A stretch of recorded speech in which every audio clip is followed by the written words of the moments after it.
KPM.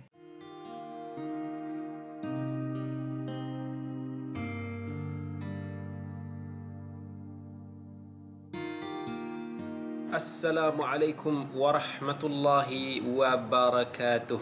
Alhamdulillah, pada hari ini kita bertemu lagi dalam slot motivasi pagi bersama dengan Dr. Kamilin Jamilin. Kita semua berada dalam bulan Ramadan yang dimuliakan oleh Allah. Kalau sebelum-sebelum ni juga kita ada berkongsi tentang beberapa tips tentang bulan Ramadan, tentang beberapa amalan yang boleh kita lakukan pada bulan Ramadan. Maka pada hari ini insya-Allah kita akan berkongsi tentang sebuah topik lagi yang mana sangat-sangat penting untuk kita semua jaga, untuk kita semua amalkan pada bulan Ramadan yang mulia ini, apatah lagi selepas daripada bulan Ramadan ini. Kita pun semua tahu bulan Ramadan ini adalah bulan untuk kita menahan diri. Kalau sebelum Ramadan, seandainya kita selalu bercakap-cakap sesuatu yang Allah tak suka, maka pada bulan Ramadan ini kita cuba menahan diri kita. Dan selepas daripada Ramadan, kita juga kena cuba untuk nak terus menahan diri kita. Kalau tidak, apalah faedah daripada madrasah bulan Ramadan yang mulia ini? Sebab bulan Ramadan bukan satu bulan yang sekadar untuk nak kita menahan lapar dan dahaga semata-mata. Tapi pada bulan Ramadan ini adalah bulan untuk kita semua bermuhasabah. Bulan yang kita semua melatih diri kita untuk menahan daripada segala syahwat, daripada segala kecenderungan diri kita yang tidak diridai oleh Allah, kita tak buat. Nabi SAW pernah bersabda, "Man lam yada' qawla az-zuri wal 'amala bihi, falaysa lillahi hajah fi an yada'a ta'amahu wa syarabah." Siapa yang tidak mampu untuk nak meninggalkan kata-kata yang tidak betul dan melakukan perkara-perkara yang tidak betul, maka Allah tidak berhajat kepada lapar dan dahaga dia. Ingat, Allah ni nak ke kita ni lapar dan dahaga? Kita ingat, adakah Allah perlukan kepada makanan dan minuman kita? Tak. Tetapi Allah nak melatih diri kita supaya kita dapat melawan nafsu syahwat kita, supaya kita dapat menahan diri kita daripada terjebak dalam perkara-perkara yang dimurkai oleh Allah. Jadi apa perkara yang paling utama untuk nak kita tahan diri kita masa kita bulan Ramadan? Iaitu kita menjaga lisan kita. Kita kena jaga lisan kita supaya tidak mengumpat, supaya tidak bercakap perkara-perkara yang tak baik, supaya tidak mencarut, supaya kita tidak melakukan provokasi, supaya kita tidak berkata-kata apa-apalah apa yang Allah tak redai. Kita semua lupa bahawa nikmat Allah yang paling besar yang dikurniakan kepada kita semua adalah nikmat lisan. Allah kata dalam Quran, "Alam naj'al lahu 'ainain wa lisanan wa syafatain." Bukankah kami telah jadikan kepadanya dua mata? Manusia ni semua ada dua mata, ada lisan, ada dua bibir. Ini semua nikmat Allah yang paling besar dalam diri kita ini. Dan lisan ini seandainya tidak digunakan di dalam ketaatan kepada Allah, dia akan menjadi satu bala kepada empunya diri. Dalam Al-Quran Allah sebut lagi, yauma tashhadu alaihim alsinatuhum wa aydihim wa arjuluhum bima kanu ya'malun. Dekat akhirat nanti, semua lisan kita, tangan kita, kaki kita, anggota tubuh kita semua akan menjadi saksi apa yang kita lakukan. Kita tak mau nanti lidah kita ni dia akan cakap sesuatu yang against kita dekat akhirat nanti. Kita nak, kalau boleh, saksi-saksi kita ni biarlah semuanya cakap benda-benda yang baik sahaja. Kita tak mau nanti kita akan merana dan sengsara ketika mana hari kita dihisap di mahsyar kelak. Dalam Al-Quran, dalam hadis, banyak sangat nas-nas yang menceritakan tentang kepentingan kita menjaga lisan kita. Antaranya Allah Azza wa Jalla sebut dalam surah Qaf, "Ma yalfidhu min qawlin illa ladaihi raqibun atid." Tak ada satu ucapan pun, kata-kata pun yang kita ucap, yang keluar daripada lidah kita ini, melainkan ianya akan dicatat oleh malaikat pencatat kita, raqib ataupun atid, semua itu akan mencatat segala amalan, segala ucapan kita. Dan Allah sebut lagi dalam suratul Nahl, wala taqulu lima tasifu alsinatukumul kadhib hadha halalun wa hadha haramun litaftaru ala Allahil kadhib innal ladhina yaftaruna ala Allahil kadhiba la yuflihun. Janganlah kamu mengatakan dengan lidah-lidah kamu yang menipu ini, perkara-perkara yang menipu, benda-benda yang halal kita haramkan, benda yang haram kita halalkan. Suka hati kita nak cakap untuk kita mengada-adakan sesuatu pendustaan ke atas Allah Azza wa Jalla. Allah kata siapa yang melakukan pendustaan ke atas Allah, maka dia tidak akan berjaya. Bahkan dalam hadis riwayat At-Tirmizi, dalam hadis Muadz bin Jabal yang pernah bertanya kepada Nabi SAW tentang suatu amalan yang boleh menghampirkan diri kita kepada syurga dan menjauhkan diri kita daripada api neraka, maka Nabi SAW pun menjawab, kalau kau nak tahu semua ni, maka Nabi pegang lidah dan Nabi kata, kuf alaika hada, maksudnya jaga ini, jaga anggota kita ni, yang maksudnya lidah kita ini. Dan kemudian Muadz pun tanya, ya Nabi Allah, wa inna lamu'akhadhuna bima natakallamu bihi, kita ini akan diambil kira ataupun akan dihitung ke semua apa yang kita ucapkan ini? Maka Nabi SAW pun menjawab, adakah manusia ini banyak yang tidak diheret di atas wajah kita, maksudnya kita diheret dengan muka kita ini semua, kecuali kerana hasil daripada tuaian lisan-lisan kita ini. Maksudnya lidah-lidah kita ni semualah yang akan menjadikan kita semua ini diheret di neraka, diseksa nanti di api neraka kelak.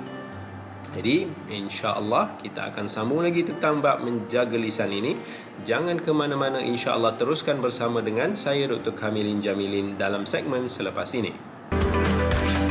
Didik TV Didik TV KPM. Baik semua, kembali lagi kita dalam segmen kedua pada episod kali ini. Kita tengah membicarakan tentang kepentingan kita menjaga lisan kita ini yang selalu sangat tergelincir.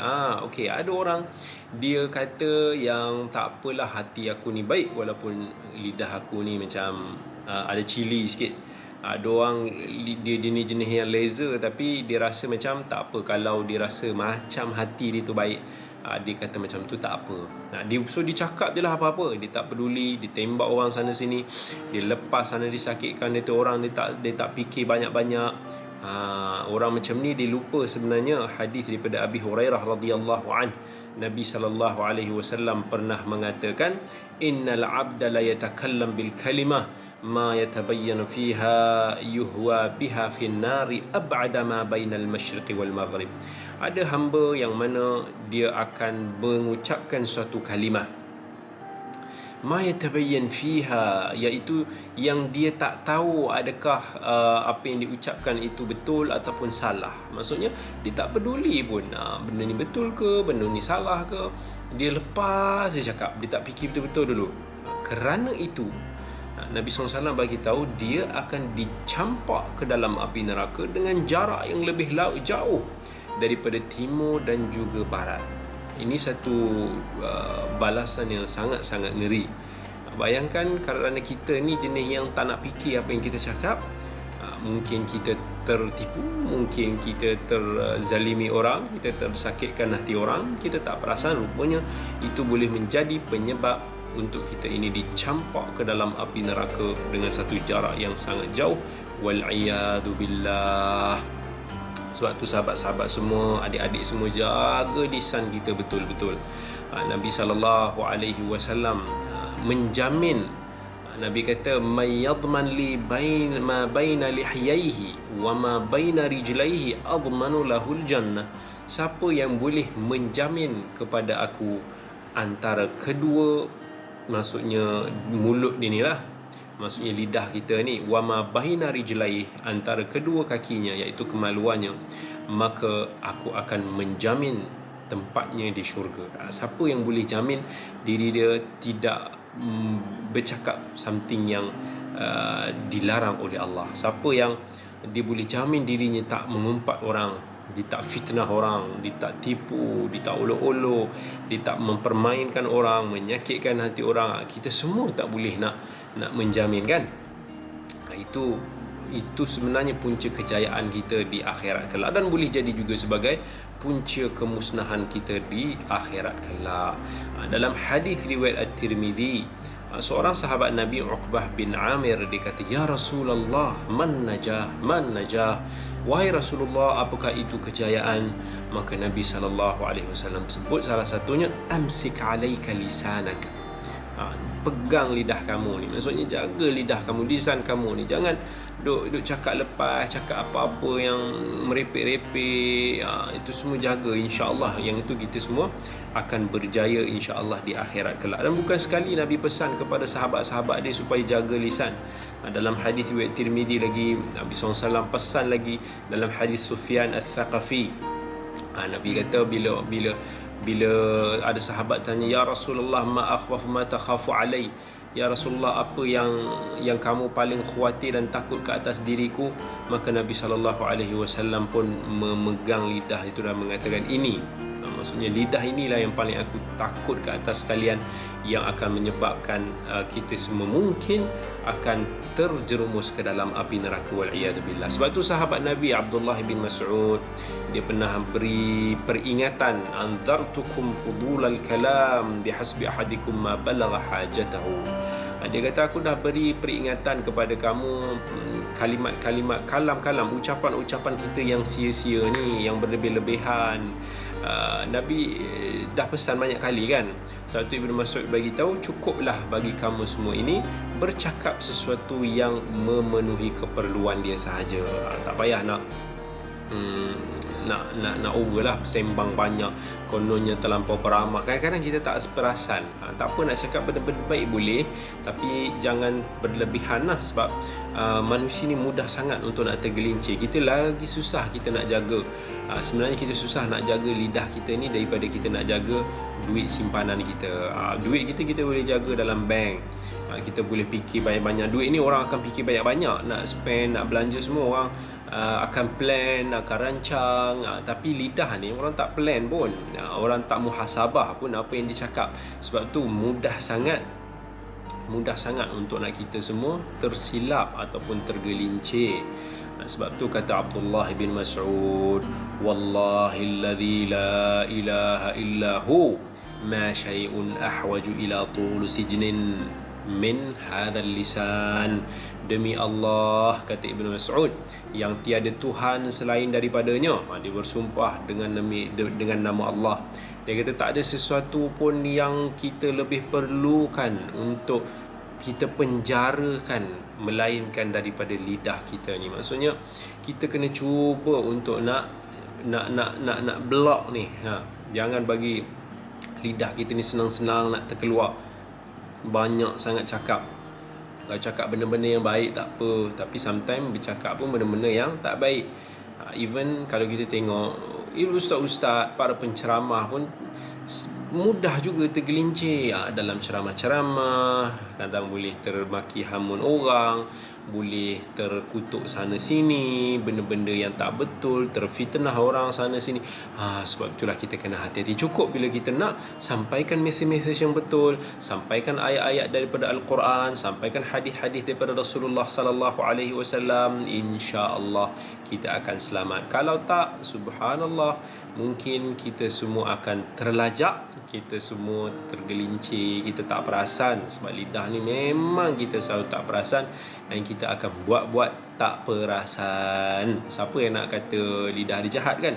Semua nak kata lidah dia baik. So masa Ramadan ini masa yang perlu sangat untuk kita penjarakan lidah kita. Kita jaga, kita latih lidah kita ini supaya terpenjara, supaya kita muhasabah betul-betul insya-Allah apa yang kita ucapkan. Dan insya-Allah jangan ke mana-mana, kita teruskan lagi dalam segmen yang ketiga selepas ini. Didik TV KPM. Didik TV KPM. Assalamualaikum warahmatullahi wabarakatuh. Kembali lagi kita dalam segmen yang ketiga dalam episod kali ini. Okey, kita teruskan lagi dengan topik perbincangan kita pada hari ini, iaitu menjaga lisan. Kata Imam Nawawi rahmatullahi alaih. Imam Nawawi dipesan kepada kita. Dia kata ketahuilah bahawa setiap daripada kita kena cuba untuk nak jaga lisan dia daripada semua ucapan kita, kecuali dengan ucapan-ucapan yang memang ada kebaikan ataupun maslahat. Dan kalau kita renungkan dan kita dapati bahawa antara maslahat dan mafsadah, maksudnya antara baik dan buruk itu nampak sama, maka Imam Nawawi kata kita cuba untuk nak tinggalkan. Sebab boleh jadi kita tak perasan, kita daripada kita cakap benda yang elok, yang harus, tiba-tiba boleh terjerumus ke dalam perkara yang haram ataupun makruh. Dan ini selalu apa yang berlaku, kata Imam Nawawi. Maka kita kena cuba untuk nak menyelamatkan lidah ataupun lisan kita. Dan ini merupakan movement ataupun pergerakan yang paling memberikan mudarat, implikasi kepada seseorang. Boleh jadi kerana lidah ini kita akan ditimpa malapetaka. Boleh jadi kerana lidah juga kita akan mendapat pelbagai kebaikan. Pesan Al-Imam Ibn Al-Qayyim rahmatullahi alaih, katanya sangat ajaib, sangat menghairankan. Manusia bersungguh-sungguh cuba untuk nak jaga diri dia daripada perkara-perkara yang haram, daripada melakukan kezaliman, daripada berzina, daripada mencuri, daripada minum arak, daripada melihat perkara-perkara yang haram dan seumpama dengannya, tetapi sangat sukar untuk dia nak menjaga pergerakan lidah dia. Sampai kita akan sering mendapati ada orang yang dipuji agama dia, kesalehan dia, ibadah dia, zuhud dia, tetapi dia ni subhanallah tak mampu untuk nak menjaga lisan dia daripada bercakap, mengucapkan sesuatu kalimah yang mendatangkan kemurkaan oleh Allah. Nampak dia tak peduli soal itu. Maka kerana itu sahaja, kerana satu kalimah itu, kata Ibn Al-Qayyim, dia boleh dicampak dengan jarak yang lebih jauh daripada timur dan barat. Berapa ramai kita jumpa orang-orang yang nampak warak, yang cuba tidak menzalimi orang, menjauhi daripada perkara-perkara yang keji, tetapi lidah dia selalu duk tikam, duk sembelih orang lain yang hidup ataupun mati. Dia tak peduli pun apa yang dia katakan. Ini apa yang Ibnul Qayyim rahimahullah kata kepada kita. Dan sebahagian daripada ulama mengatakan 9/10 daripada dosa kita ini berpunca banyak daripada lidah-lidah kita. Kerana itu kata Al-Imam Asy-Syafi'i rahmatullahi alaih, ihfaz lisanaka ayyuhal insanu la yaldaghannaka innahu thu'banu kam fil maqabir min qatil lisanihi kanat tahabu liqa'ahu al-aqranu.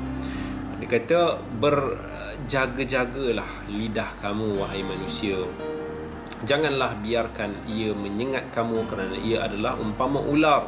Berapa ramai yang telah mati di kuburnya kerana lidah dia. Sedangkan ketika dia hidup tu, lisan dia tu ditakuti oleh orang-orang yang berani pada zaman dia. So jangan buat main. Kerana lidah kita boleh tengok dunia ni boleh tunggang terbalik nanti. Sebahagian ulama mengatakan lidah ini ada dua kesan implikasi yang sangat besar. Mungkin kalau kita selamat daripada ni, kita termasuk dalam yang ini pula. So kita kena berjaga-jaga. Sebab yang pertama sekali, kalau kita tengok antara kesan buruk daripada lidah ni juga adalah lidah yang mendiamkan diri daripada kebenaran. Ini pun masalah juga. Diingat bila dia diam tu, itu adalah yang terbaik. Rupa-rupanya dia bersikap tidak mahu mencegah kemungkaran. Dia tak mahu untuk nak berkongsi nasihat, melihat kesilapan-kesilapan di hadapannya. Dia as-sukutu anil haq, dia mendiamkan diri daripada kebenaran. Ataupun dia yang keduanya adalah orang yang bercakap tapi dicakap benda-benda yang batil, benda-benda yang tak elok. Yang ini semua, dua-dua ni adalah benda yang sangat tak elok dan merupakan bisikan halus daripada iblis. Nampak pun kemungkaran depan mata, kita tunduk je, diamkan diri, seolah-olah itu yang mungkin lebih baik. Sedangkan Nabi SAW berpesan kepada kita, man ra'a minkum munkaran falyughayyirhu bi yadihi fa illam yastati' fa bi lisanihi fa illam yastati' fa bi qalbihi wa dhalika adhaful iman. Kalau kita tak mampu nak cegah dengan tangan, kata Nabi, barulah kita cegah dengan lisan kita. Tak mampu sangat dengan lisan kita, at least kita benci daripada dalam hati kita. Yang implikasi negatif yang kedua, of course, orang yang selalu bercakap benda-benda yang tak baik lah, bercakap benda-benda yang batil, benda-benda yang syaitan suka. Yang ini juga benda yang problem, benda yang tak elok. Kita kena semua berjaga-jaga supaya kita ini bukan hanya tak cakap benda yang tak baik, tapi kita juga tidak mendiamkan diri kita dalam perkara-perkara yang hak. Kita kena nasihat. Ada ilmu, kita sampaikan pada orang. Kita nampak ada kesalahan-kesalahan, semampu kita mungkin kita cuba untuk nak mencegahnya, kita nak bagi tahu pada orang dengan cara yang berhikmah. Maka insya-Allah kalau lidah ni kita boleh gunakan dalam perkara yang bermanfaat, kita akan dapat pahala yang sangat besar. Tetapi kalau kita tak boleh nak jaga, dan memang susah untuk nak kita jaga sebenarnya, dia juga boleh menjatuhkan kita, merosakkan amalan kita, pahala kita dan sebagainya. Memang kalau kita tengok antara punca kepada kita nanti muflis dekat akhirat, antaranya kita menzalimi orang lain. Bila kita menzalimi orang lain, kita mengata fulan, kita kutuk fulan, kita fitnah fulan, itu semua akan menyebabkan pahala-pahala kita semua akan ditarik kepada orang yang kita zalimi itu. Sebab tu lidah ni jaga betul-betul, dia adalah kunci bagi segala kejahatan. Dan kalau kita pandai, insya-Allah dia boleh jadi kunci kepada segala kebaikan. Jadi jadikan bulan Ramadan ini sebagai satu bulan muhasabah bagi kita semua, supaya kita mampu untuk nak melatih diri kita, menahan diri kita daripada mengucapkan apa-apa perkara yang Allah Ta'ala. Itu termasuklah jari jemari, menulis, menaip dan sebagainya. Ini semua termasuk dalam hukum lidah kita. So jaga-jaga, insya-Allah selepas daripada Ramadan ini, kalau kita boleh melepasi Ramadan ini dengan baik, maka selepas Ramadan ini kita punya lisan ini, lidah kita semua akan jadi lebih baik, dan kita hanya akan mengucapkan ucapan yang baik-baik, insya-Allah. Jadi insya-Allah kita bertemu lagi dalam episod yang akan datang. Sekian sahaja dulu daripada saya. Assalamualaikum warahmatullahi wabarakatuh.